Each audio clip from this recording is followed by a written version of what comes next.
ও positive রক্ত দরকার, কিন্তু কোথাও তা পাচ্ছেন না রোগীর পরিবার। জানতে পেরে রানাঘাট মহকুমা হাসপাতালে ছুটে যান রানাঘাটের বাপ্পা বিশ্বাস নামে এক সিভিক ভলেন্টিয়ার। সেখানে গিয়ে বেড টু বেড রক্ত দিয়ে মুমূর্ষু মহিলা রোগীর প্রাণ বাঁচান তিনি। সিভিক নিয়ে যেখানে নানা সময় নানা অভিযোগ থাকে অনেকের, তখন রানাঘাটের এই সিভিকের উদার মানবতার সকলের মন জয় করে নিয়েছে। কালকে ওই চুন্নি ব্রিজের উপর ডিউটি করছিলাম, তখন ওখান থেকে একটা অসুস্থ মহিলাকে নিয়ে হসপিটালে নিয়ে যাচ্ছিলো। কী হয়েছে জিজ্ঞাসা করাতেই বলছে রক্ত লাগবে। রক্ত লাগবে তখন বললো রক্ত পাচ্ছি না, ঠিক আছে। তখন বলে কী গ্রুপের, তখন ওগুলো ও পজিটিভ রক্ত। তখন বললো ঠিক আছে আমি দেবো বলে সেই রক্ত দিতে হসপিটালে গিয়েছিলাম। আচ্ছা, মহিলাটা কি আপনার পরিচিত? হ্যাঁ, আমার পরিচিত, পাড়াই বাড়ি।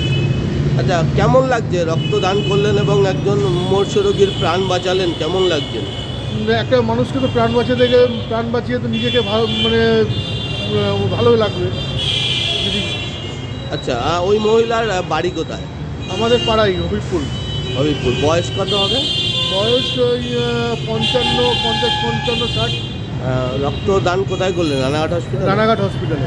আচ্ছা, আপনার নাম? বাপ্পা বিশ্বাস।